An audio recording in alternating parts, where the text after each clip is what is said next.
Guys, this is a good chance to ask Jay.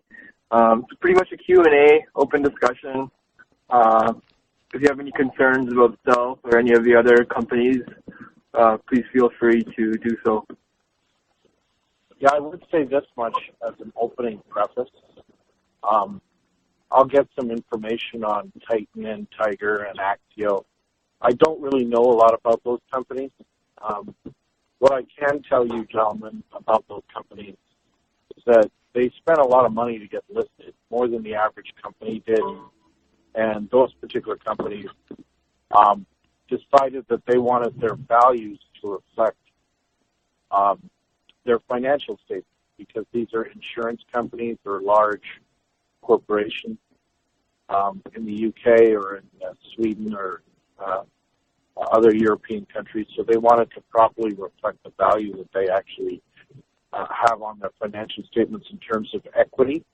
And they're learning as they go along that the crypto space does not reward people who have great financial statements, only rewards companies that actually seek to build their online communities and seek to reach more online communities above and beyond what they already have. So these are companies that right now, my best guess is, without knowing the full facts on the situation, these are probably companies that are in the middle of deciding who they're going to hire, who they're going to work with to help them with respect to the liquidity in the marketplace. Typically, when you're dealing with companies like this in the stock market, they hire stock promoters, and they'll pick a promoter or two or three different promoters, and it takes a little bit of time before they select the ones they want to work with. And once they've selected them, then the promoter goes out and generates the necessary visibility and market awareness to create the liquidity in the market that is needed for people to be able to trade their stock. I would imagine it's the same situation or the same continuum with these cryptocurrency companies that are larger, like Tiger, like Titan. My presumption moving forward is that they're probably going to do the same. Again, I can't imagine a company spending that kind of money and then parting with that amount of tokens without having a general plan moving forward about how they're going to do what they're going to do. So I presume that they're working that out with the specialists. But that hasn't been my focal point. My focal point has been the companies that I mentioned earlier. My focal point has been TrackPoint, Oxy, CrossPoint. And we have a couple others that are coming into the rearview mirror here pretty soon. Those have been my focal point because I know that those companies are averaging down or will be averaging down, and I also know that they're actively pursuing an aggressive marketing campaign that's designed to actually not only reach the existing community that everyone has been associated with, but they're also reaching other communities above and beyond that. As I indicated earlier, these particular companies, so I just mentioned the aforementioned companies, have already reached out and already concluded an agreement with Kevin Steinman from Crypto Daily News, an expert in building Telegram accounts. He's a real expert at that. We've also in the process of finalizing a deal as early as tomorrow to actually get on the Fox Business News Network and arrange to have many of our companies get on there as well. And thirdly, we're in the process of finalizing deals with network marketing companies, MLM companies, with many of the aforementioned companies that I mentioned earlier, to establish lines of communication to increase the liquidity in the market in all three phases. So liquidity is my expertise. That's what I did in the stock market for many years. And it's also my expertise in the area of cryptos now that I'm in it. One other thing of note, we do have the money for most of the campaigns right now for the wholesale wallet. What's not built yet is the software to actually create an opportunity for people to be able to trade back and forth between wallets. So behind the scenes, what we're going to do is we're going to create an order book system where individuals, which is a software program, which is where individuals can trade wholesale behind the scenes at discount market for whatever they decide or choose to be able to trade. The specialists will retain one exchange wallet, and then there will be buyers, wholesale buyers underneath that wallet who have their own wallet, where exchanges can take place off the market, like where sort of wholesale market transactions. So if anybody has any questions, feel free to ask. Jay, John? Jay, can you tell us anything about IFM, the media company in England that just listed? That one I really don't know too much about. I'm going to be getting information tomorrow from the specialist tomorrow. The two new issuers that just came out, I'm unfamiliar with those two. Those two are not names that I would recognize because I didn't speak to the specialist before. But what I will be doing is I'm having a conference call with two lead specialists over at Stealth tomorrow, and I'll be able to get information on those two, which I will circulate in the chat room as early as tomorrow. Hey, Jay, this is Nick. How you doing? Hey, I know in the chat room there's been a lot of, questioning of what's happening and stuff, and thanks for all of your input and direction on all of this. One of the questions is, I know other people are asking, is what is the time frame for the wholesale to come to fruition? I know it's behind the scenes, but a week or two ago you had asked who would be interested, and I think you said you had about 100 people interested in the wholesale avenue. Do you have a time frame on that, just to help people have realistic expectations? Well, the time frame is we've already raised the money, but the time frame is beyond my position to give you right now because I don't know when the software is going to be written for Stealth or when it's going to be almost written for Stealth. I would imagine it's going to be sometime in December. But the majority of these companies, they have small floats, Nick. Their floats are not more than about $50,000. So as a direct result, it doesn't really take much to actually take the first float out. So it's not the money that's the issue, it's the software. So just for the room, somewhere between, maybe the first of the year, it could be I know how things always get delayed in new development, but just for expectation purposes, so everyone else can just be patient as we all are and be excited as we can be. But it's between now and maybe the end of the year. Yeah, to answer your question, I'm sorry for the delay there.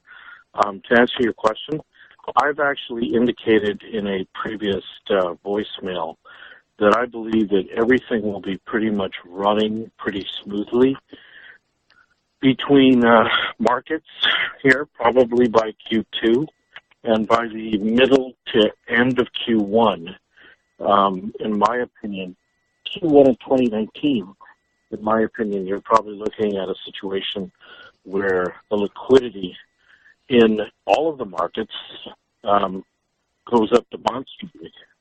And I think a lot of it has to do with the timing of the holidays as well. If December was not a month that was holiday driven, it would be a totally different story. But I think because it's also a holiday driven market, and I also expect that there's also going to be some bloodletting in the Ethereum market because of the holidays.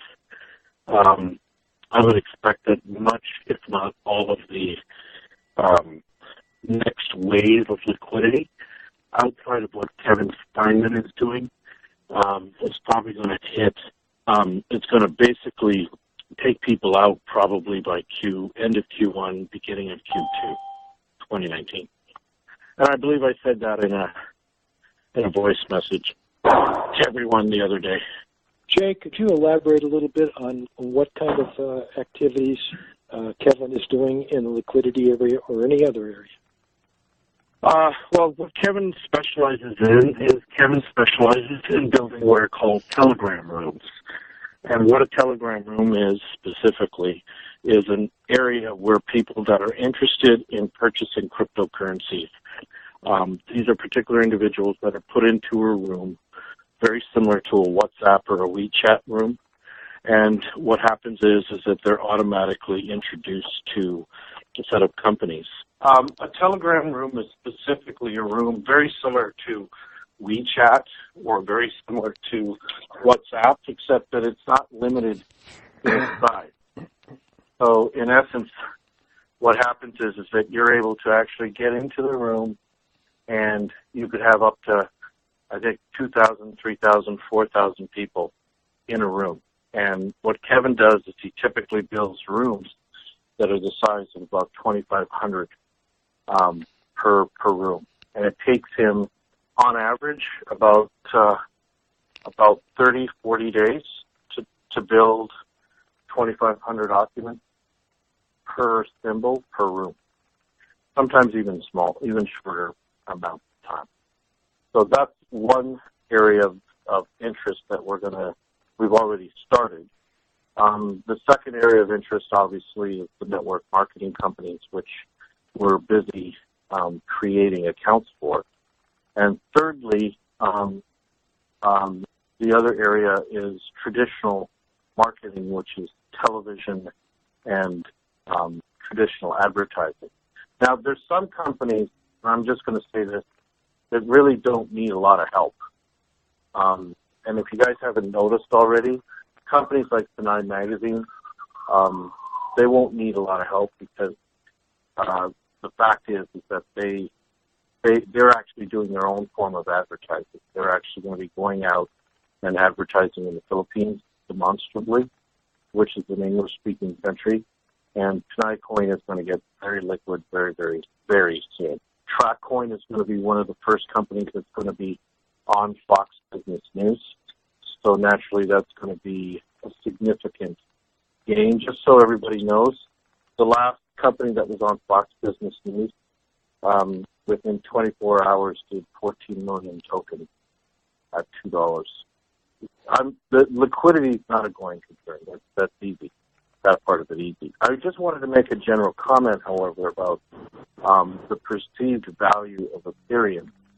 For me, the price of Ethereum is irrelevant because I'm not buying Ethereum directly, and neither is anyone here. So if you're buying a token, you're indirectly purchasing Ethereum, and the price of the token naturally is going to be less than the value of Ethereum. So my only concern with Ethereum is not whether it trades at $100 or $120 or $200. My concern is whether or not it's liquid at all. And what people should notice is that Ethereum has been trading very, very, very liquid. Its liquidity has doubled. And there is going to be some more bloodletting before the price starts to go back up. And that's just my opinion. I could be wrong, but my perception of that is directly based on the fact that typically around the holidays, people will take profits around that time of year. So I just wanted to make that point in the context of what's happening to generate liquidity in the market. I would also say that, again, as I mentioned earlier, each particular company has a very small float. So what if you don't know what I mean by that, what I mean by that is that the amount of money that's gone into the first round of buying is probably per entity, only about $45,000 to $50,000 max. So in order to take out that first round, it's pretty easy because you could have 3 wholesalers do it, or you could have 40 Telegram or 10 Telegram members do it. It really doesn't matter. So this is why I'm saying that the overall liquidity of the market is not even remotely a concern of mine, because all of these companies at the end of the day are not looking to trade $50,000 worth of equity. They're looking to trade $1 million to $2 million worth of equity. So if you're trading $1 million to $2 million worth of equity, $50,000 doesn't mean you're going to be Super Bowl race. So again, for many of you who aren't aware of that, that's the business that I've been in for the last 20 years, is that one of the things that I did for public companies as a consultant was deal directly with their liquidity issues and their market visibility issues. So it's right up my alley. Hey, Jay. Harold here. We have a question. Hey, Harold. How are you? Good, good. Good to hear that you're feeling better. Yeah, thank you. Thank you. Johnny Thomas Jr. from the chat room, he was asking if there's any updates on the PewDiePie coin. Oh, yes. Let me give everyone an update there. PewDiePie is a very interesting character. PewDiePie actually had intended to create his own blockchain and wasn't really going to go out and do a coin on the Ethereum blockchain. He'd been approached by the people at EOS, EOS, to create a coin on the EOS blockchain until he spoke with a mutual friend, and he ended up speaking with a specialist through a mutual friend. And what they're doing right now is they're adding functionalities on his blockchain within his Ethereum blockchain. So Ethereum has 2 different kinds of blockchains. They've got Ethereum, and they've got something called Ethereum Classic. And what they're doing is their software team over at the exchange, their software team is actually building some of the functionality that PewDiePie wants for his membership and his viewing audience, because of the fact that he has certain things that he'd like to add in, specifically when he does live streams and specifically when he does events. So I'm going to be getting more information tomorrow on PewDiePie as well as Ethereum moving forward, because both those 2 things are high on the agenda. Secondly, there's one other thing aside from PewDiePie.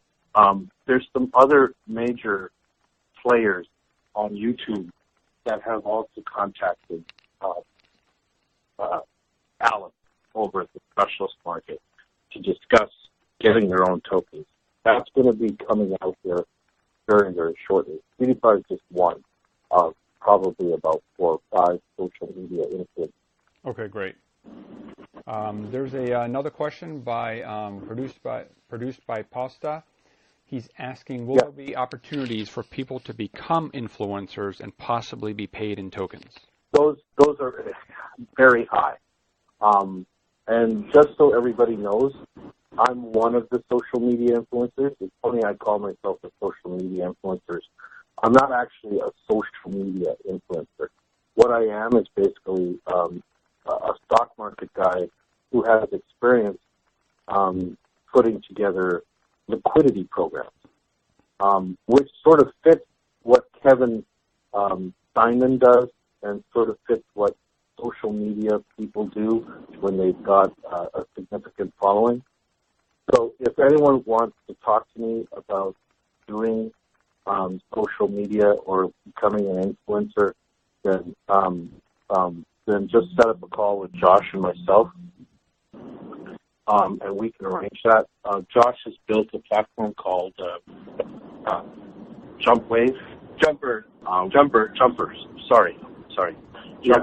And he's built that program specifically so that people can be able to get access to that. I'll let Josh speak to that as well. But it's actually called well, Josh just texted me. It's actually Jump Wade. And I can let Josh speak to that once I go through all the questions. But there will be an opportunity for social media influencers. Oh, and I just got a text message from Penang Magazine. Great news. They're going to start averaging down people as of Thursday this week. That's great to hear. Any time frame on I know Josh and you guys are working on it, but how about TChex? Is that going to be operational by your guys' Fox News airing? It's going to be one of the things with the TChex, and I'll let Josh speak to the TChex, is it's going to be operational before the end of the month. That I can tell you. Jay, you mentioned when talking about Kevin Steineman earlier and these Telegram rooms, I thought you said that there was going to be a room for each coin. Is that correct, or am I misunderstanding? No. That's a lot of work. We may do that if each token decides that that's something they want to do, but we believe that it's probably best for the time being to open up the room so that people have the opportunity to buy what they want and get a focal point on each of them. I always believe that comparisons are sometimes a good thing, and so as a direct result, for the time being, we plan on opening up the room to everybody, to all the tokens. Similar to what we're doing now. Yes, right. But on a bigger platform. Yes. And we'll be the first ones in that room, I believe. Kevin's actually already started, for anyone who doesn't know that. He's already started. Jay, another question near and dear to my heart that I've brought up before, and that is the Q. And you've mentioned Q for the wholesale prices, and I have been wondering for some time about the possibility of setting up a Q for the retail sector. Is there any thoughts or discussion or movement in that area? Well, with the advent of Telegram and the advent of some of the things we have in mind, there won't really be need for a queue for the retail side because, as I indicated earlier, many of these companies, the floats right now are small. So when we're removing the float or moving to a new, when we go out and we create a new room with a new float, it's only going to increase the overall liquidity of that marketplace. So, so what I'm saying is that there won't be a real need for that right now at all. You won't really see the need for that at all. It's just going to be pretty big on its own. So the liquidity in the room will negate the need for a queue. What I'm hearing you say is that right now we look at the wallet to see what's in there, and what you're saying is the wallet, what's going to be in there is going to be so high that it's not going to be necessary to have a queue that we'll be able to sell against that. Yeah, easily. And the main reason for that is because the size of the floats in all these companies is relatively small. That's why. Thanks. Now, I wanted to say a couple things about Titan. Titan readjusted their price, and they readjusted that price because they believe that their value is reflected in their financial statement. It's a little, they're doing the stock market approach, and that's good, but it's also bad. And the reason why is because if you don't know the crypto space very well, and you're just looking at the marketplace in terms of the, if you're just basing it off of financial value, it doesn't make sense to do it that way. And this is why they're going to reassess the situation here very quickly for themselves. And I'm almost certain of it because, as I said before, companies like this, they want to be able to make the most of why they got listed.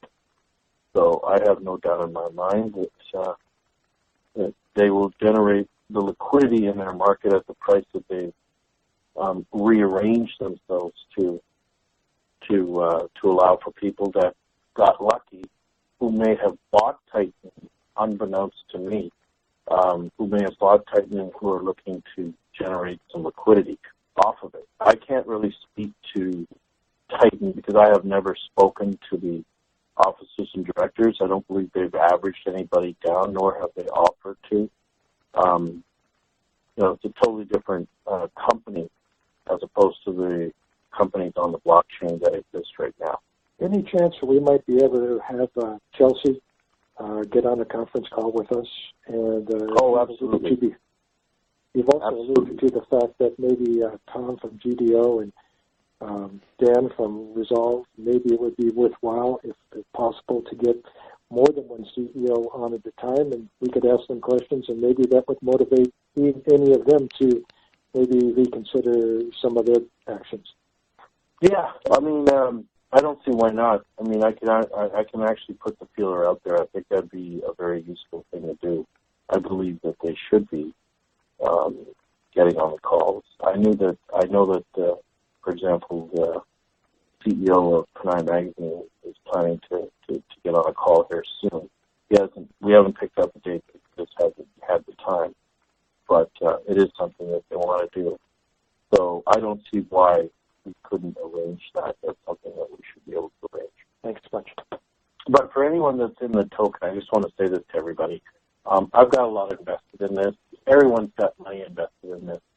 The good thing about the token business is that none of the companies get punished for their inability to generate liquidity in the market between the point that they go from point A to point B. And what these companies are doing right now is they're going from point B to C because they've already gone to point B.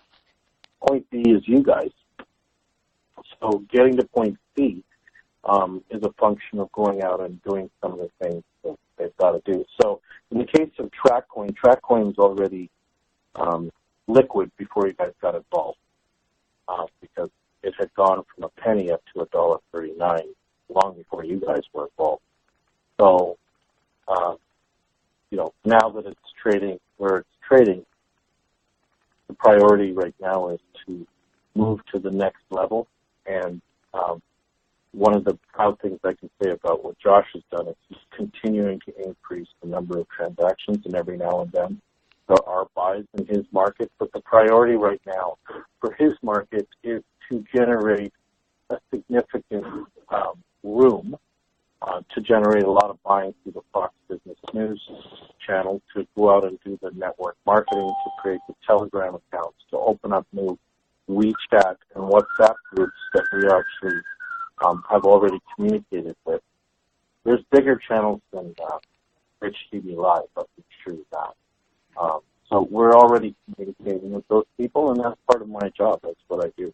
I've been doing that for over 20 years in the stock market, so it's not something that's foreign to me. Jay, another subject that we've been talking about quite a bit in the last few days is what's going on with Ethereum. And in that vein, it has been discussed recently that Ethereum might be coming onto the Stealth Exchange, which would prevent the very thing that we're seeing right now. Any information on that? There's only one thing that would prevent that, and that is the amount of tokens or coins, I should say, that Ethereum actually has, or that they could put on there. And they also have to work out what sort of impact the increase in Ethereum would create on some of the other exchanges that they currently have significant amount of trading going on. Ethereum is very interested in working a deal with a specialist market simply because it'll help them deal with the peer-to-peer panic that happens in the market. And as I said before, I'll say it again, I've made a lot of money from people who panic. when they panic sell, that's the perfect opportunity for me to walk in.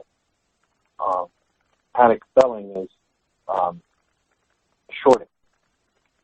When you see excessive amounts of shorting and people panic sell, that's an opportunity for me to buy. That's how I've made money over the years.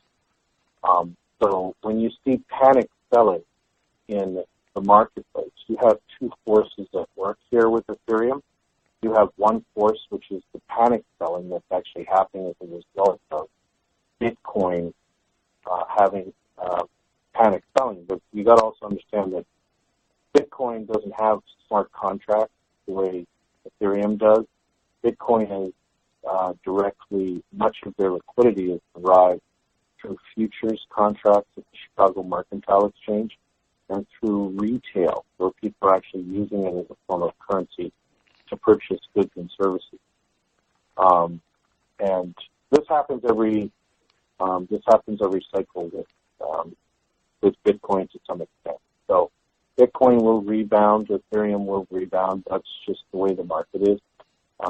My anticipation of when they will close the deal, it's imminent. That's all I can tell you, because they've actually had numerous conversations with the owners.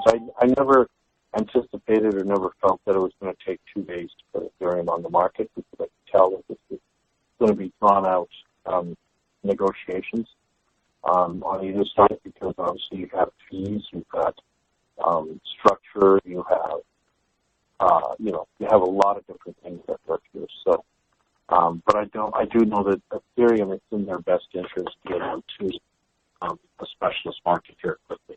Hey, Jay, I do have a question. I don't even know if you're able to answer this, or maybe someone else can. It's a few of us I know filled out the cashless situation, and they said, it's kind of like a questionnaire, and then when available, it will be dropped. Is that going to be like a random thing that happens when they're able to do that, or are they going to send like a confirmation, like, do you want to do this, just because, where the token is at now, 45%, of course, that would be kind of low to cash out on. Like when it was at $5, that seemed a little bit more reasonable, but I don't want to, kind of shoot myself in the foot for selling. So I didn't know if they would confirm it, like, hey, it's available. Do you still want to do this, or are they just going to do it? No, they're just simply going to do it, because at some point they're sort of, what they're building is for the future, not for the present. So when you build for the future, you're sort of looking at what is likely to happen a year out, or 6 months out in this particular case, or even a year out. So that way you don't have to go back in and rebuild it. So this is part of the reason why they're creating more of an order book process.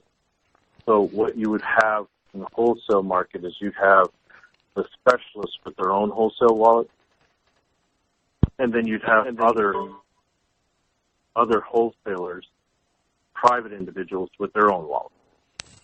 So, and they would have a separate discount to market from the specialist who's handling the first book. So that order book is wholesale only, and if an individual wants to sell all of their tokens, there may be an individual who wants to buy it all at a very, very, at a very, very significantly higher discount than, say, what the specialist is doing at that moment in time. The specialist is going to have a queue system in place with a minimum and a maximum. And once somebody gets filled, they go back at the end of the line until their turn comes up again, and there will be other people in the lineup. So that's sort of how they have it in place, but that does not discount the fact that there will be others that are private individuals that are going to be able to purchase directly from other private individuals. Hopefully I've answered your question there. No, you did. You did. Thank you.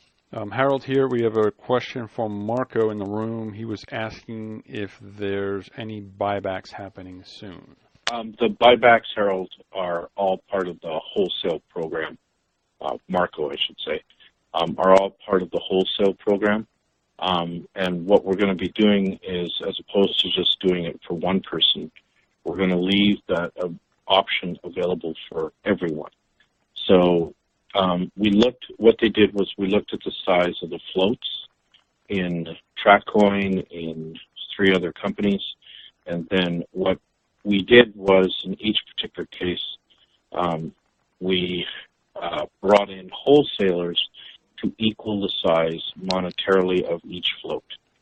And those wholesalers want the tokens because of the fact that many of the wholesalers are ex-stock market guys who have experience in some of the same things that I've got experience in.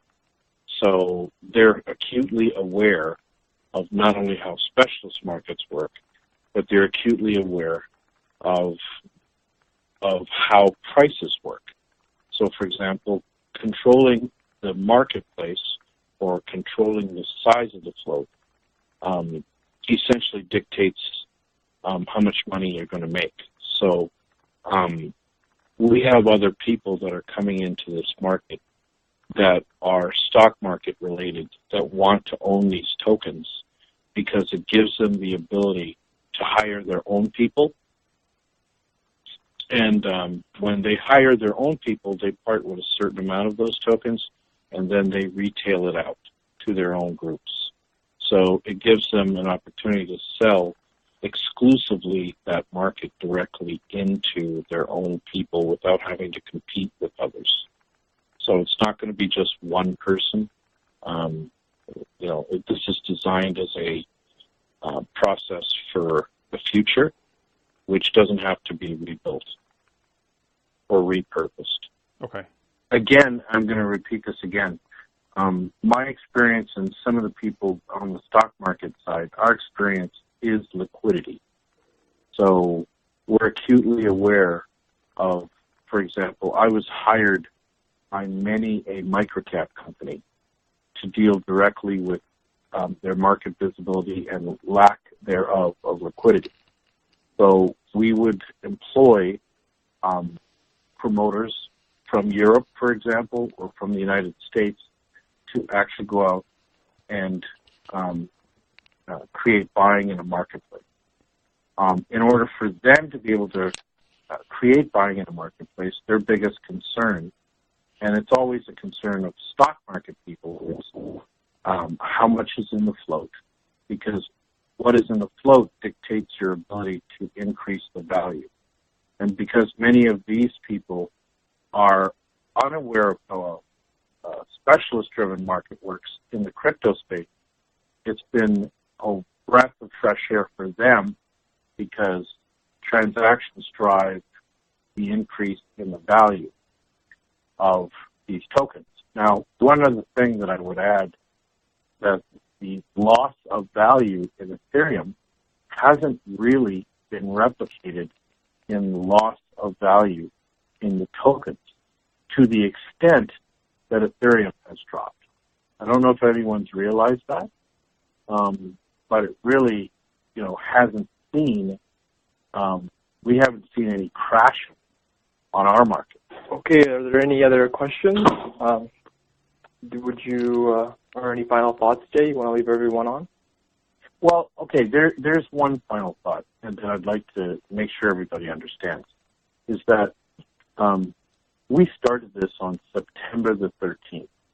For anyone who doesn't know when this actually got all started, TrackCoin was the first company to actually take this process or go through this process. We started on September the 13th. Today it is, we're on November, what is it? December 1st, I think, today? No, what is it? What day is it today? Maybe I've lost my mind.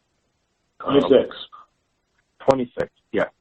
We're on the 26th today of November, which means that we're probably about 6.5 weeks into this. We've seen companies almost go up by 2,000% in a short period of time. This is despite the overall lethargic nature of the Ethereum marketplace. The price of the tokens has gone up as a function of the transactions that actually have taken place in 2 rooms, to be honest with you, or actually 3 rooms. Okay, you could use, for example, TrackCoin as one, John, myself, others, only 3. So the one thing that I would suggest to everyone here is that patience is a virtue. We have barely begun to get started. Now, I would really express frustration and reservation in peer-to-peer markets, or even in a specialist market if after a year there was no liquidity in those markets. But we're not even talking 6 months yet. We're not even talking 3 months yet. So at the end of the day, naturally, these companies are going to generate more visibility, more interest. There's going to be a lot of things happening here as we go on. Keep in mind that despite the fact that we don't have holidays in these markets, that holidays do impact these markets. So when you do have Thanksgiving in the United States or Thanksgiving in Canada, or when you have Christmas break, you're always going to have slowdowns in those markets. So basically what it does is, even though there's still trading, there's going to be a major slowdown. So that happens with all markets, not just the crypto market. But what I'm suggesting to everybody here is that there's an opportunity here to be on something that truly is on the ground floor. I mean, I would liken this to the following. Okay, if I knew that a building was being built and that the elevators were being put in the building, but I actually knew that the building was being built because I saw the floor plan, and I wanted to purchase something on the 18th floor. I'm going to purchase it on the 18th floor because I'm going to buy it because it's a pre-build. I'm buying it pre-built. Now, you guys may not know this, but in the city of Vancouver, which is where I'm originally from, people buy pre-build homes, pre-build condos all the time. In fact, they're sold out usually within 48 to 72 hours. And the reason why they buy these pre-build is because they know the developer is going to build it out. They also know that the value of that pre-build is going to go up demonstrably because there's other pre-builds in the area that are going to go up after theirs, or that are in varying degrees of going through City Hall and going through the hearings and on all that kind of information. So what I'm basically saying is that I'm likening the crypto space to the pre-build situation. This is a ground floor opportunity, and it's going to take a certain amount of time to actually build out the building. The building hasn't been built out in the crypto market in terms of the specialist marketplace. It hasn't been built out for TrackCoin. It hasn't been built out on any of the companies. And what you're actually looking at right now is actually just blueprints. You're not even looking at any concrete being poured. And that's important for everybody to realize because of the fact that the prices, the liquidity, the interest level is only going to be better than where it is right now. This is an infancy opportunity that everyone is already ahead on. So, for example, if you own 4 of these companies or 5 of these companies, you're ahead on all of them on paper. So to actually visualize that value, now the next step is to put the concrete, right? So that's where we're at right now. Is we're laying the concrete, we're laying the foundation for those things. So that's what I would let everybody know in this process is that, this isn't something that has been around for 5 years. The crypto space has been around since 2013, to be quite frank with you, 2012. To the extent that it's become mainstream. Or 2013 actually is when it actually became mainstream. I want everyone to think about that for a moment, because sometimes there's a tendency to think of the crypto space like the stock market. It's not. You know, I can remember when Bitcoin was trading at a penny. And that's no joke. That's 2013. I can remember when Ethereum was half a penny. Okay? And that's not a joke. Okay? So what has happened is these companies have seen meteoric rises in the prices of their coins, and I fully anticipate that will be the case. But you're always going to get corrections. You're always going to get short sellers, and this isn't a peer-to-peer market.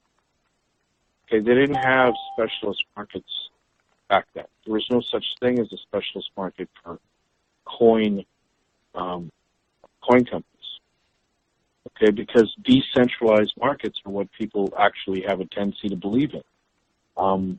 But are decentralized markets the future? I believe they're part of the future. But I also believe that the centralized market, there's something to be said for the value that the investors can actually create. I want everyone to stop and think, what price do you think TrackCoin would be at right now if we were on a peer-to-peer market? It'd probably be over with. It'd be done by now. Yeah, we'd probably be at about 5-10 cents. Because panic selling would just erupt. You know, you'd have people going crazy. Again, I'm just going to let everybody know this right now.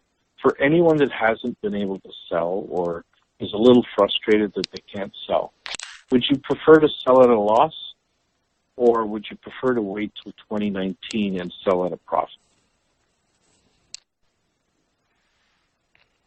I'm just asking.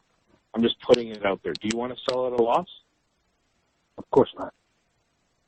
Well, no, right. It's, you know what? You might be surprised with the answer you get. Not everybody's going to say yes. Some people like the game. They just don't care about the result. Right? Because in the cannabis market, most of these companies spend their life history, their shelf life in the red. But you can sell it. So if you want to walk away from your investment, you can walk away.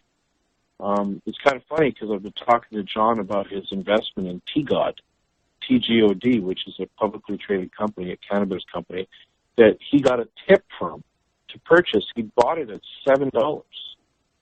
And he's seen the stock drop down to as low as 3. And he's constantly averaging himself down, you know, but it keeps dropping on him. Now, he asked me the other day, he said, Jay, do you think I should sell it? And I said to him, I said, well, if you don't need the money, then don't sell it, because it's a loss.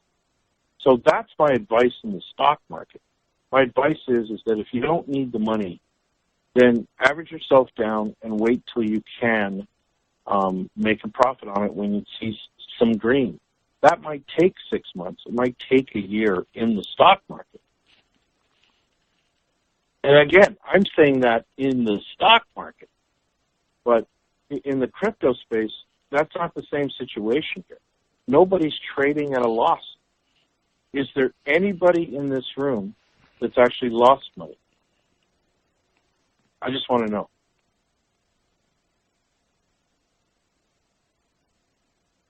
No, sir.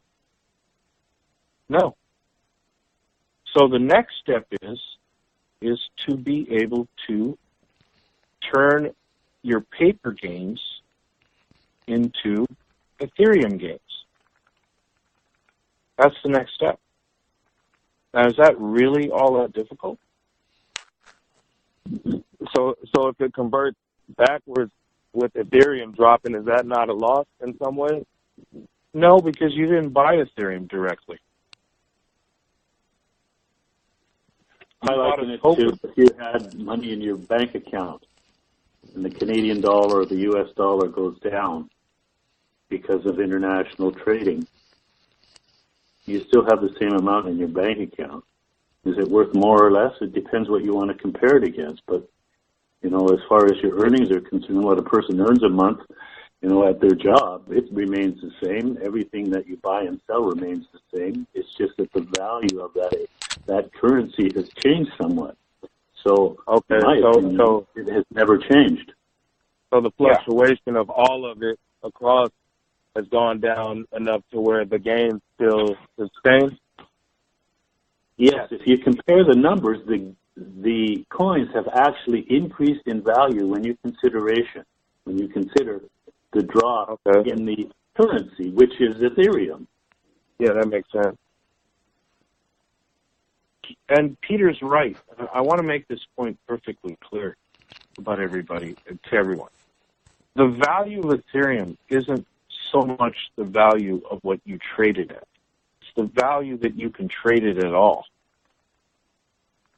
I want you guys to remember that it wasn't so. It was just about 3 to 4 years ago that Ethereum was only trading about $20,000 or less a day. I'm not kidding. You guys can look back and check for yourself. Ethereum was trading at about $10,000 to $15,000 daily. Okay? The value of Ethereum, as it directly relates to each and every one of the individuals in this room, is directly correlated to your ability to convert it into USD, Canadian D, British pounds, or whatever you choose to convert it into. Now, that's an entirely different argument if you purchased Ethereum at $400 directly. So the advice that I would give anyone who purchased Ethereum directly is don't fret. Keep averaging yourself down. Just like I told John, keep averaging yourself down in T-God. But see, this is why I tell people, the reason why the most millionaires are made in the crypto space is because the people who are in the crypto space are not, the millionaires in the space are not individuals that bought Ethereum at $100, $50, $200. No. They're the people that bought Ethereum when it was $1 or less. Okay? It's the people that bought Bitcoin at $1 or less. Do you think they care about whether or not Bitcoin's worth 4,000 or 30,000? Well, I'm sure they do care. But if you bought it at $2 or $20 or $30, you're still ahead. And that was 3 years ago. Again, I want you guys to stop and think. Do you know any stock in the last 3 years that has done that?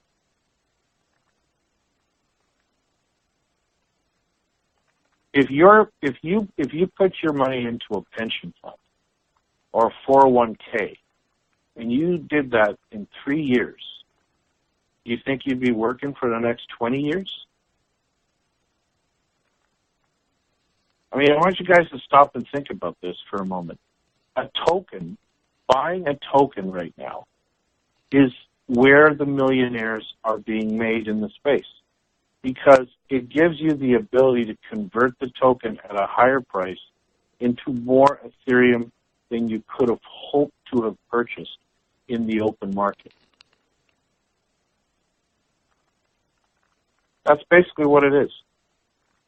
So instead of going out and buying $80 Ethereum, $50 Ethereum, $120 worth of Ethereum, you're buying a token that is not even remotely the same price. But you could make the argument that they're both fiat currency. I mean, I find that very interesting.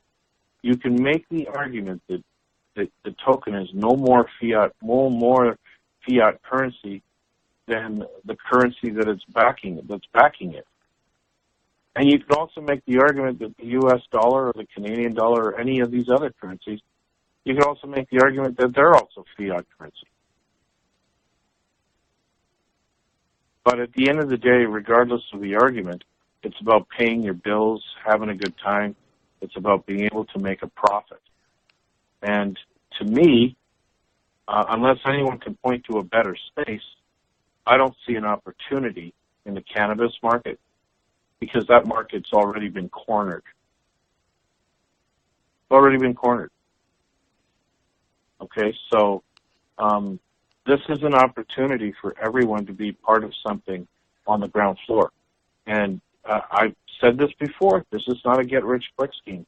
This is about laying bricks. Okay? Buildings are created or built by laying bricks, putting rebar down, building a foundation, and doing everything through blueprint. Okay? It's not about just putting these things up fast and waiting for shit to happen, and next thing you know, it's poor workmanship. So, that's what I want to leave everybody with in this room. I mean, I think people have a tendency to look at their investments as 2-week, 3-week, 4-week.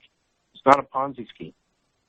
Okay, so this is not like where you're flipping, you know, I mean, I suppose you could do that. I mean, there's a lot of people in the room. I'm sure there's got to be people in the room, in John's room, as well as TrackCoin's room, that have made some money trading TrackCoin, Deny, CrossCoin, all these other companies, because I see transactions in the blockchain that show that there's buys and stuff.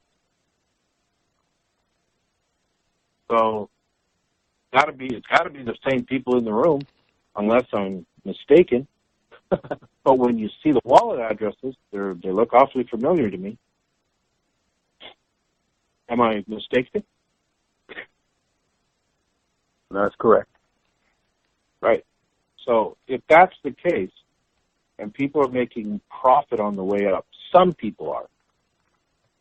The ones who aren't taking profits, like me, just got to wait.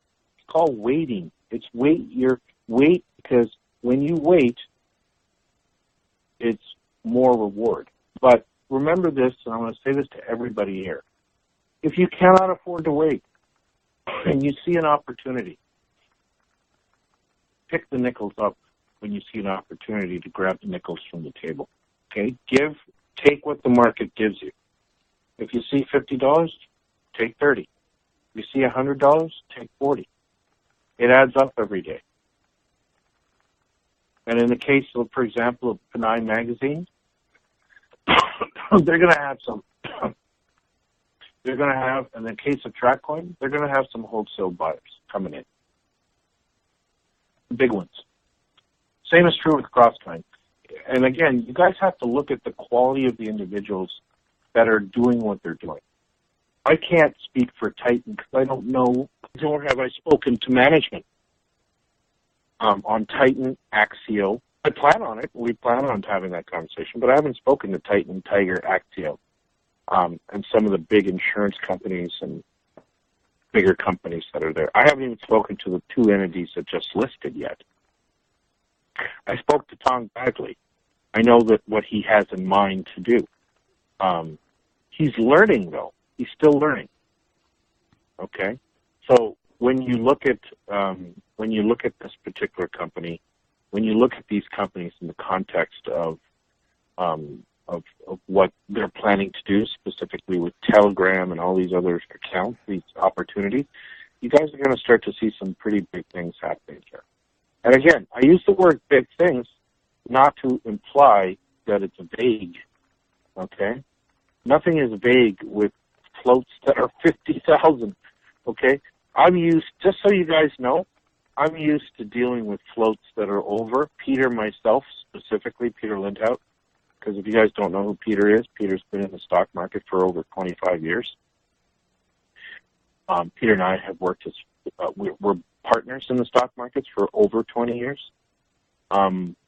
We actually did liquidity programs that were, we would take out floats that were $500,000 to $1 million. I want you guys to stop and think about that. We would roll over a float. Do you guys know what we mean by rolling over a float?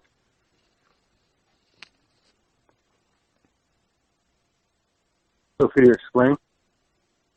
Okay. Anytime you got a bunch of people buying stock, and it's people we put into the stock, you count how many people that are buying that stock, and you count how much equity is running through that market over the time that you've helped to generate that equity. Okay? So, for example, Peter and I would bring in, say, $500,000 worth of buying over a period of a month, 30 days. That's $500,000. So they buy it at one price, right? Or many different prices, because in the stock market, you're buying it at many different prices. See, what you guys don't realize is that when you're buying it in the specialist market, you're typically buying it at one price, everyone, and they're buying it at increments higher. And then the following day, the specialist increases the price as a function of the transactions. That's what typically happens. Okay, that doesn't happen in the stock market. In the stock market, you got $500,000 worth of buying. It comes in. Those buyers are obviously looking for someone to replace them. You see what I'm saying? So it was customary for us to roll over a float. Rolling over a float means that the first $500,000 that came in, you want to generate another $250,000 or $300,000 worth of buying at a higher price. And that's not an exact science in the broker-dealer-driven stock market space. And it's not an exact science because everyone's got a different average cost. So, in essence, what I'm trying to tell everybody here is that $50,000, or even, to be quite frank with you, $50,000, I'm pushing it. I'm actually pushing it. It's probably, with exception to TrackCoin, the TrackCoin's about 50 to 60, okay? Maybe as high as 100. But the others are no more than 25 to 30. So, I mean, that's, to be honest with you, though, that's peanuts. And I don't mean that in a negative way, because everybody's investment is important to themselves. But if you were to look at it in a collective, as a collective, it's peanuts. Because rolling over that float takes one or two or three people to come in and to do that. But it's got to be organized, and we don't want to be doing it where we have to consistently keep changing procedures. So it's necessary to write good software. It's necessary to have everything backed up properly. Because you're not thinking about $50,000. You're thinking about $500,000 or $5 million worth of buying. I mean, when Josh gets on Fox Business News, for example, I mean, as I said before, Peter's been on the call. John's been on the call. I mean, their last company, there's 14 million coins at over $2. That's a lot of liquidity. So just keep that in mind, guys. I know it's a long, I probably said a lot here, but I want everybody to come out of this feeling real good. I feel awesome. I feel great. I don't worry about prices of Ethereum. I'm more concerned that Ethereum stops trading. If it stops trading, we got real problems. But what has just happened over the last 2 weeks is that Ethereum's volume has tripled. Now, unbeknownst to me, I mean, is anyone buying Ethereum directly? Because if you're buying Ethereum directly, that's probably not a smart move until the new year. How should we be buying the Ethereum? Well, you shouldn't be buying Ethereum. You're buying a token which converts into Ethereum. So that's how you're buying Ethereum. So how do we buy the token? I have to buy the Ethereum to convert into the token. No, well, see, but you're buying a small amount of Ethereum. So if I went out and bought $300 worth of Ethereum, the lower the value of Ethereum, the more advantageous it is to me, right? Yeah. So right now for everybody should be clapping their hands to watch Ethereum drop, because would you rather go out and purchase Ethereum at Coinbase at $500 or $100?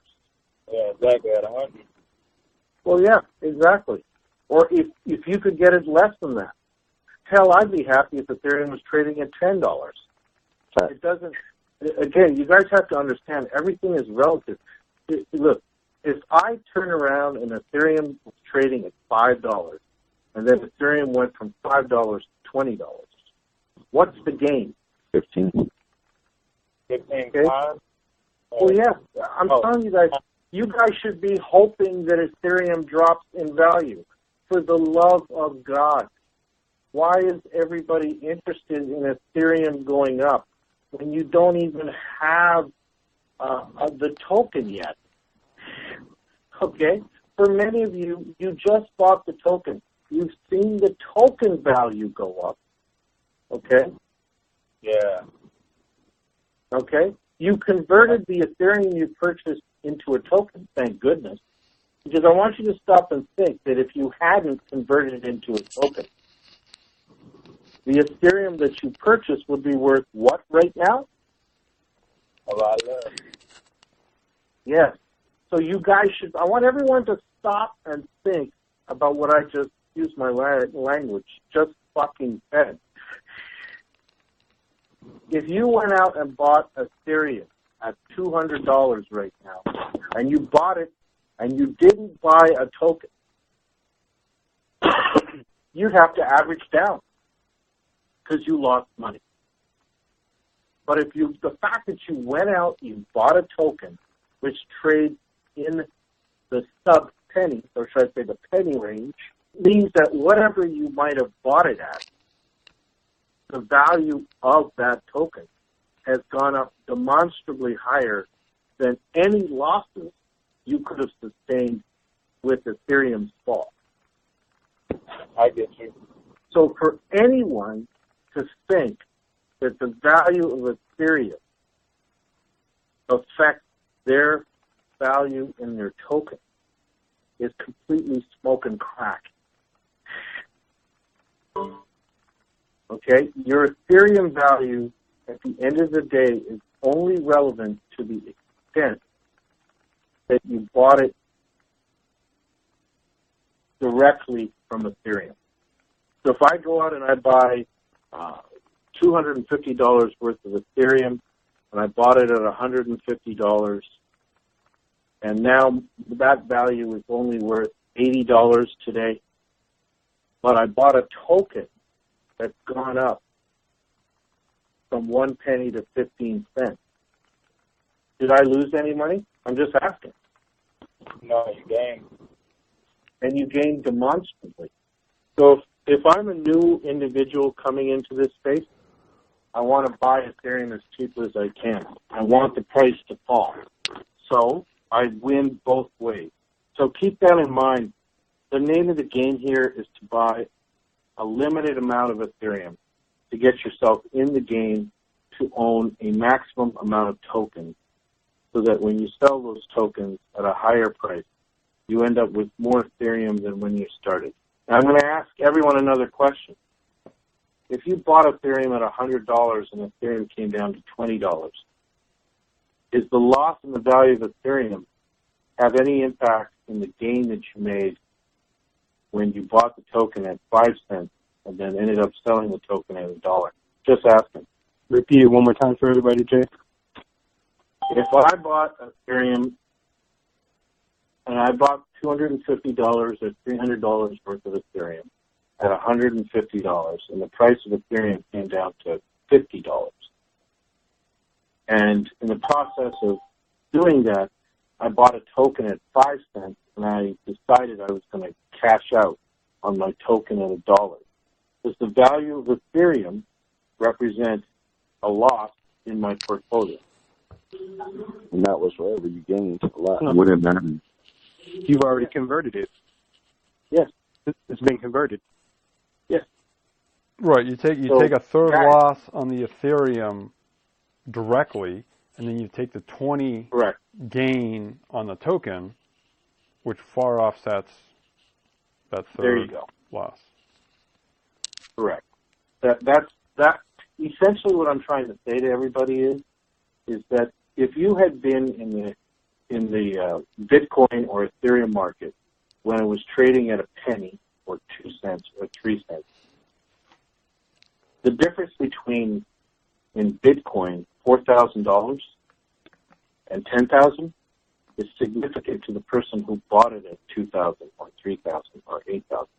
But trust me, the guy who bought it at $20 doesn't give a fuck.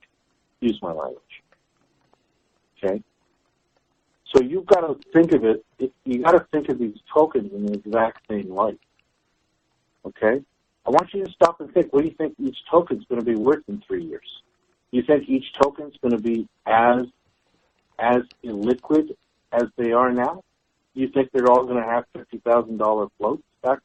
I mean, I want you to stop and think. What do you guys think? Just asking. Just throwing it out there. I mean, if TrackCoin ends up to be a $100 token trading $10 million a day, who cares? I mean, do the guys who bought it at $100 care? Yeah, they care because, you know, they would like to see it at $200. But at that point, to be quite frank with you, the market dictates the value. The float dictates, and the size of the float dictates that value along with the specialist. Right now, we have the opportunity to dictate the value because we are essentially creating a new float. So just keep that in mind when your frustrations start to bubble over. I mean, I've never even been frustrated once. My frustration isn't with the price of Ethereum or with the tokens. My frustration is with Coinbase. Okay. My frustration is with how quickly it takes for Coinbase to convert real hard dollars. I've got a $56 million transaction happening right now in TrackCoin that has $1.2 million left to satisfy the contract. That's it. $1.2 million left. That's a wholesale buyer, by the way. Yeah, I'm saying it out loud. $56 million contract. So, Jay, what does that mean exactly in layman's terms? Can you speak to that? I've got a buyer who wants to purchase the equivalent of 15 million TrackCoin tokens.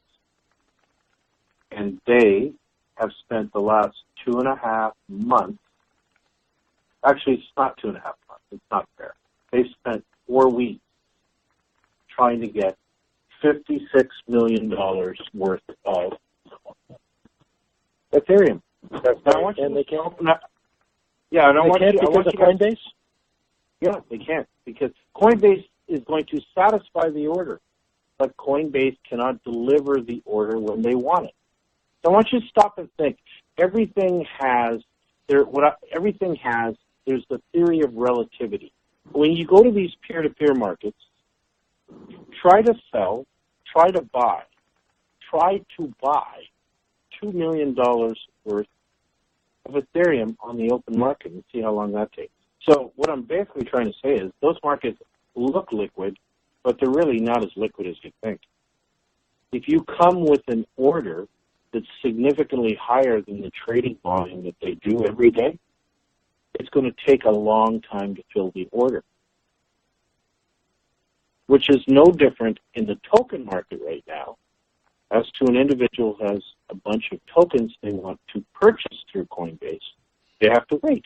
Jay, these wholesalers that are buying all these million tokens, when they turn around and sell it, will that be affecting our marketplace, or will that strictly be between them and their buyers and have no impact on our liquidity?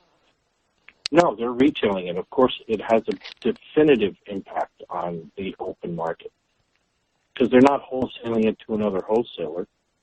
That would be an off-market transaction. They're wholesaling it to retailers. That's the reason why they're buying it. So are they acting as a specialist, essentially? They're acting as a market maker, not a specialist. But they still can't short it. No, but they don't have any intention to. See, you only short things that you don't know where the supply is or who owns the supply. So if I don't know where the floor is in a market, and I don't know where the ceiling is, I will always short it. That's how the stock market works. Okay, so if I buy a stock at $3, guys like me, we don't buy stock. Okay, we don't. We will sell it before we buy it because we don't know where the floor is and we don't know where the ceiling could be. Whereas in the specialist market, you don't have to worry about that because the floor is exactly where it is at that moment in time. That's the floor. So despite the drop in Ethereum, has Crosscoin really dropped that much? Has TrackCoin really dropped that much? What, dropped $2? Yeah. I mean, how much has Ethereum lost? On relation, that's not that much at all. No. Particularly if you got averaged down, as everyone did. Yeah. Who cares? So again, I just want to repeat that to everybody in the room. Again, this is. I sometimes I think we forget that this is September the 13th. Yeah. That's a good point though, because it was November 26th. Sprinkle in a few holidays and some upcoming holidays. I want you to judge each token after a year and tell me whether it was worth it or not. Word. For many of you, it's already been worth it because you've bought and sold. For those of us who haven't sold, just bought, and I count myself in that category, judge it at the end of the year and then you tell me. I mean, I suppose I could have sold Bitcoin when I bought it at $20 and sold it at $400. Everyone has their own threshold. Produced by Pasta from the chat room. He was asking, in Trust Wallet, TrackCoin has the TrackCoin logo associated with it, but the other tokens he has do not have a logo. They just say ERC20. Yeah, so I actually got in contact with the actual owner of Trust Wallet. It's actually publicly on GitHub, which is like a way for people in the technology world to connect to their back end of their servers that actually feed it onto the App Store. Yeah. That's a technical. So the reason it's not on there is because the other coins probably did not fork basically upload their icon. Correct. Right. Correct. Okay, which is what I was thinking. They need to add it to the system themselves. Right. Yeah. So and that'll happen. I mean, that'll happen over time. The majority of these companies also, what you don't know is, many of these companies have only recently gotten their tokens, because typically they'll get listed, but their tokens aren't delivered until a date thereafter. And the reason for that is because the integrity of the float needs to be retained when the trading starts in that market. I think something important to understand too, because I know what seems like a basic thing is not basic at all. So one of the things, even on Etherscan.io, to get your token icon listed, is they prefer you to be trading on 3 peer-to-peer exchanges and be listed on CoinMarketCap, which we all know now because of education in this marketplace that we're in the specialist market. That means we're making ourselves extremely vulnerable to price drop. We would have basically died in this past dip in the last week. So some things are not worth it. Some wheels are being reinvented in the crypto space because they don't exist simply now. So these wallets that are being created are created based off peer-to-peer structure. Trust is created off of that. Coinbase wallet is created off that. The EOS wallet is created off that. All of them are created off that. The creator who created Trust is a 19-year-old kid. He's not a business. He's not anything special. He's a 19-year-old kid sitting in his bedroom making applications that we are all using right now. So he has a GitHub account, just how musicians have a SoundCloud account, just how many of the people on the phone probably have a Gmail account for email. So that's what that system is, and you have to have knowledge of how to upload things to their back end and communicate to get on their wallet. So a lot of these things and tools that we may want to see over time may not be the best things for the overall token if we're all to protect the value that we have in them. So a lot of things have to be redone. So in regards to wholesale selling, and I know everybody asks with the time, when is it going to be done? But essentially, if I can point out, I pointed out on another phone call, a lot of these technologies that are being created simply do not exist whatsoever in the crypto space at all, anywhere. So it's being literally created out of thin air. It's just idea coming to reality. So those things take time. And that's the world that we're in. And I think when Jay brought this market up, and just as a quick backstory, just for everybody on the phone, because I know everybody's invested, we all have questions as far as like where the future of all of this stuff is. Me and Jay talk often. So when we started this journey, our initial goal was to only really hit 12 cents. It was talk of $1 and past. The initial goal was not that. Our initial goal was to go to a peer-to-peer market and do the buy and sell. We'd be dead by now, as I'm sure everybody on the phone knows now, if we did not have the specialist market to protect us against shorting. We'd be absolutely, basically done and on to the next. So there's been a lot of things that's happened. Are there a lot of mountains we have to climb? Yes, because we need to make our own wholesale market based on a specialist idealistic. We have to create our own platform. Once we have multiple specialist trading platforms, we need to create kind of our own coin market cap so we can give the real API prices and volume and market cap and circulating supply and 24-hour change based on that market and not just only the peer-to-peer market. It's very one-sided on coin market cap, and there is no other view but that view. So it's very hard to progress with a market space like that. It's going to have an extremely hard time trying to become a real everyday usage in e-commerce, which I've said since day one. When the hype is gone around each of these tokens from initial boost or the initial buying, when that is gone and the audience is just holding, this would be the same if there was 50 people, 500 people, 5,000 or 50,000 people. When they're now just holding the coin that they have, a token, waiting for the price to rise, they're waiting for a gain. Gain typically comes from volume, transactions, circulation of that token being used on a day-to-day basis. Hence, even though Bitcoin dipped, the value on the actual coin itself has increased astronomically above what it normally is, which is 3 to 3.6 billion. I'm looking at it now, and it's at 6.54 billion for today, and it's midday. It's only 12:40 here Pacific time. That's usually an end of the day thing when it does happen. So there's something great happening in the market space. This timing, and I think what Jay was saying and all of the explanations, had you bought in at a penny for Ethereum, the price, even if it dropped to $10, it wouldn't matter to you, and it wouldn't. So that's the point of this whole entire exercise, is learning that you can actually buy the token and over time convert and make a gain regardless. That would be astronomically above most others because you bought in so low and you have so much of it. So by the time people come in late to the game, in the future, when there's future dips and maybe we get to $20 and we dip down to $9, you'll be the person who said, well, I mean, I've been here since under $1, so it really doesn't matter to me what happens at that point. And that's how the market goes.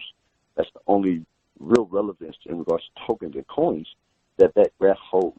The only thing I think anybody should be worried about is if that volume starts to decrease like bad. Now it's time to jump ship.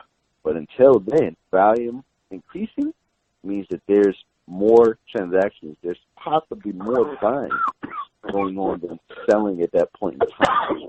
There's more of a gain happening than there is a loss. It's panic sellers selling, and there's people who see the gain buying in.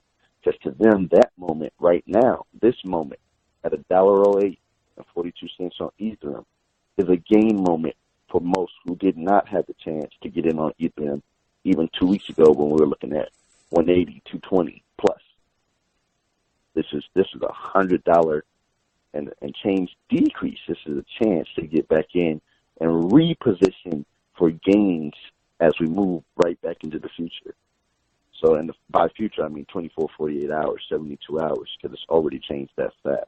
So it's very imperative that we understand where we're going and how we get there and how we could take steps getting there and make gains and more likely bring together resources and relationships to make this all speed up. That's a complete fact, Again, I want to repeat this comment one more time. No matter where you purchased Ethereum is not your endpoint.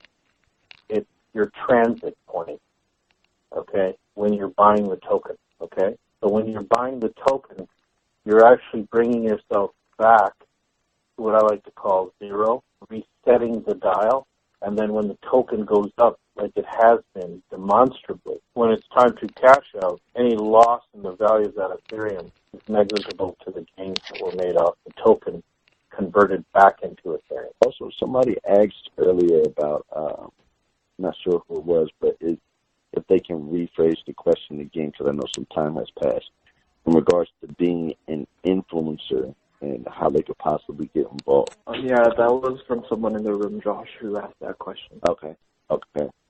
So I guess I only wanted to just touch on that a little bit. Jay mentioned a platform called JumpWave. It's a platform I've been working on for a while. It's actually been pretty much 85% built for the past 2.5 years. It's just a few things in regards to actually turning on an engine of that size on the cloud that I've been dealing with.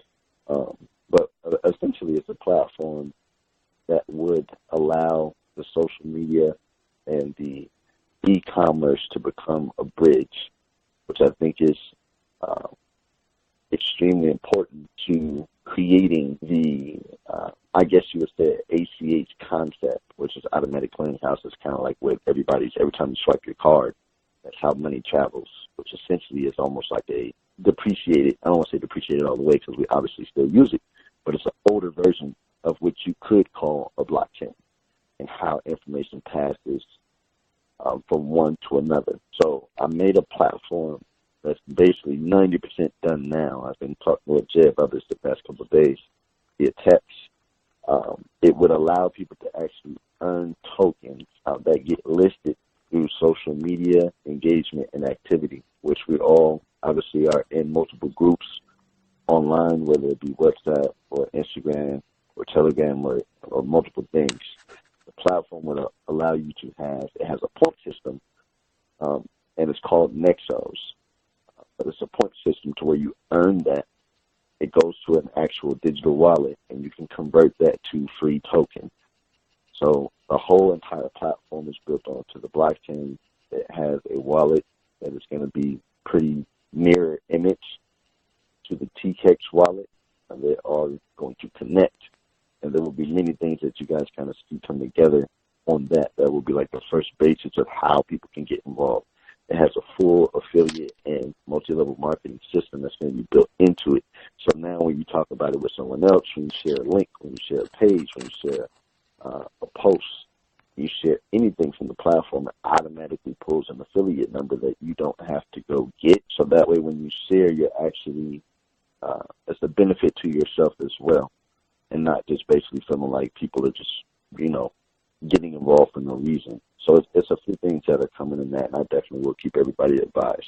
Great explanation, Jay. As well as we will be introducing a brick and mortar. I think we had talked about this previously, and it's crazy how things speed up and come to fruition a lot faster than we even expected. But previously we were talking about making a tangible brick and mortar location, which would house, whether it be clothing or other items, for people to come in and exchange their track coin or whatever coin they have, similar to the ones you would see on Stealth, but actually the exact ones you would see on Stealth, and be able to use them in the real world to buy merchandise or to,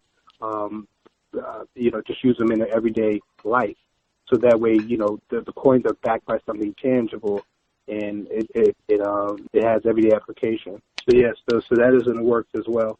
We are looking at locations, like we previously spoken on previous phone calls, looking at locations starting with being headquartered here in Los Angeles, but as well expanding, Lord willing, Miami, Atlanta, New York, Chicago, so on and so forth. Yeah, so just to add clarity to that, I think we're all on Stealth Exchange, right? Most of us have the Etherscan account for watching notifications come through, so we get the opportunity to sell. So we can convert to Ethereum and possibly cash, if not Bitcoin or some other thing, if we're using BitPay or any other type of crypto Visa card. So we can use the gain that we have back in our normal everyday consumption life. And I think having a brick and mortar store allows multiple things to happen. It allows people to understand that JumpWave and the TCAX and other specialist exchanges of people that come in, it's more than just an exchange. It's an actual, it's just like your TV. Most people have TV, and at this point, I'm sure everybody, we take Wi-Fi for granted. You know, Wi-Fi is what allows us to plug into the internet. But is that any different from a DApp or a platform allowing you to plug into the blockchain? It's zero difference. They're both just databases. The blockchain and the internet are both databases. They run off the same thing, servers. The same thing Google runs off, the same Microsoft, Apple, Amazon, IBM, etc. They all run off the same crap, same stuff. So if you imagine if you walk into a store and there's screens on the wall, just if anybody's ever been to like an IMAX theater and you go into the prime room, and while you're walking into the room, it's a hallway, and on both sides there's large screens. The wall is a screen where it's showing you previews of the movie that you're walking into. The store would function in the same way. It'd be like the IMAX prime room of store. So when you walk in, there's track screens on the wall. Therefore, you wouldn't actually necessarily need a checkout. You wouldn't need a cash register. You wouldn't need those things. It's self-checkout 2.0. You turn in the cash. Kind of like if you ever rode the train system. You turn in cash, you get a pass. You use that to get through the passageway to get on the train. Same thing if you go to Dave & Buster's. It's a perfect example, and I brought this up on multiple times. I actually brought it up in the interview with Crypto Daily News. I'm pretty sure it's still written there. But making it as an arcade, because that's what all of this is. When you go to the arcade, you turn in your cash, you get a game card. That game card gets filled with virtual tokens that you can now take into the arcade and use.